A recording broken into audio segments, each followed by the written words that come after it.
उसके बाद हाल यह हुआ कि भारत ने 100 टैंक को मारकर गिरा दिया। इतिहास में पूरी एकमात्र भारत पाकिस्तान का सीमा है जहां आदमी का नहीं टैंकों का कब्र बना हुआ है।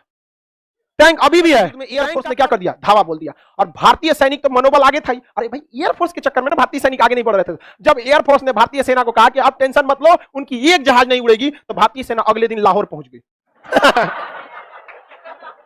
लाहौर पहुंच गई थी और लाहौर के स्कूल पर पाकिस्तान का झंडा हटा के और वहां तिरंगा झंडा लहरा दिया गया था वहां। यह हकीकत है।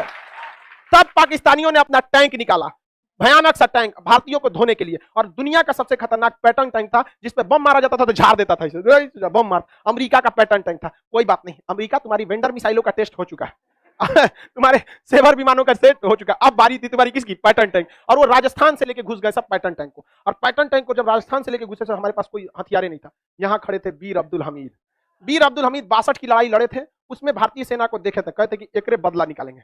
पहले तू आया ही पिटाएगा, और जो 62 का बदला तोरे से निकालेंगे। वीर अब्दुल हमीद के सामने जब टैंक आया था, पैटर्न टैंक को उधिया दिया यहां पर। और उनके सेना में यह अफवाह फैल गया कि भारत के पास ऐसी भी मिसाइलें हैं जो पैटर्न टैंक को मार सकती है। और पैटर्न टैंक इतना खतरनाक था कि उसके जो कमांडर थे उनको पूर्ण विश्वास था कि दुनिया में कोई भी पैटर्न टैंक को मार नहीं सकता। सबसे आगे अपने पैटर्न टैंक लेके चल रहे थे। मारा वीर अब्दुल हमीद, पहले उन्हीं को उड़ा दिया। सेनापति ये मर गए वहां पर। सेनापति मरने के बावजूद उस सेनापति ब्रिगेडियर की पत्नी हाथ में सफेद झंडा लेके जब भारत में आई थी ना कि मेरे पति का लाश दे दीजिए, उनका जनाजा पढ़ना है, तो भारतीय सैनिकों ने पहले उसको चाय पिलाया था बैठाकर। और यही हिंदुस्तान में है जहां विदेशियों के आक्रमण से हमारी छतरानियों को जौहर करना पड़ा था। यह फर्क होता है कि इंसान और एक जानवर में। हम दुश्मनी में भी इंसानियत रखते हैं। पहले चाय पिलाए थे उनको बैठ के, और उनकी लाश न दिए थे, कहते इनका हम लोगों ने इज्जत से दफना दिया यहाँ पर, और वापस उनको भेज दिया गया था। भाई उन्हें कहा गया था कि मरे हुए बहुत टाइम हो गया, लाश को मत छोड़ेंगे तो जानवर खा लेंगे। हम लोगों ने जनाजा पढ़ा के उनकी लाश को दफना दिया गया। आप जा सकती हैं, हम आपको फिलहाल चाय के सिवा और कुछ नहीं दे सकते हैं।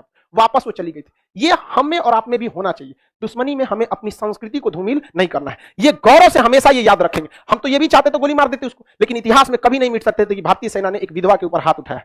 कभी नहीं हो सकता। तो इस बात में हमें गर्व होना चाहिए और हमें इस संस्कृति को हमेशा से बचा के रखें। उसके बाद अगले दिन से तो वीर अब्दुल हमीद के जो गोले बरसने लगे थे, तो वहां पे आरसीएल गन था। वो मतलब बहुत नॉर्मल बंदूक था, टैंक को नहीं मार सकता था, लेकिन हर टैंक का कुछ कमजोर हिस्सा होता था, वहां वो हमला करते थे। लेकिन किस्मत कुछ और मंजूर था। भारतीय सेना का टैंक और वीर अब्दुल हमीद की आरसीएल जीप और पैटर्न टैंक आमने सामने हो गए। दोनों ने एक साथ गोला मार दिया। यहाँ पर यहाँ वीर अब्दुल हमीद के चिथड़े उड़ गए। उनकी बॉडी भी अच्छे से नहीं मिली थी, कुछ टुकड़े बचे थे, वहीं उन्हें शहीद में दफना दिया गया। यहाँ धामूपुर गांव है, गाजीपुर डिस्ट्रिक्ट, उत्तर प्रदेश में। वहां पर उनके आज भी वीर अब्दुल हमीद के याद में स्मारक बनाया गया है। इसके बाद भारतीय सेना का खून खौला। भारतीय सेना ने यहाँ नहर खोल दिया। नहर का पानी इतना बढ़ गया कि इतना इतना पानी लग गया वहां पर, हमारा का टैंक जाम में फंस गया यहाँ पर।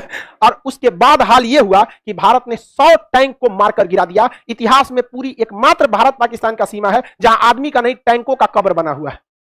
टैंक अभी भी है, टैंक का कब्र बना हुआ है। वहां स्पष्ट टैंक के लिखा हुआ है, पाकिस्तानी टैंक, नंबर प्लेट के साथ। आगे ले जाओ। यहां पर इतना ढूंढ के रख दिया था यहां पर। तो अब इसके बाद बच गई नेवी। तो नेवी के पास एक ऐसी जहाज थी, पानी वाली जहाज, जो बहुत सटीक मिसाइल मारती थी, लेकिन उसका ज्यादा रेंज नहीं था, जिसे कॉर्बेट कहते हैं, ज्यादा रेंज नहीं था। अब उसको कराची बंदरगाह तक ले कैसे जाए? तो भारत वालों को जुगाड़ का कमी है। भारतीय नौसेना ने उस मिसाइल मारने वाले जहाज को बांध के ले गए थे सब। कहां पर? कराची बंदरगाह पर। और कराची बंदरगाह के जितने भी जहाज थे सबको मार दिया था। पाकिस्तानी नेवी ने आदेश दिया अपनी नौसेना को कि समुद्र में मत जाओ, समुद्र में मत जाओ।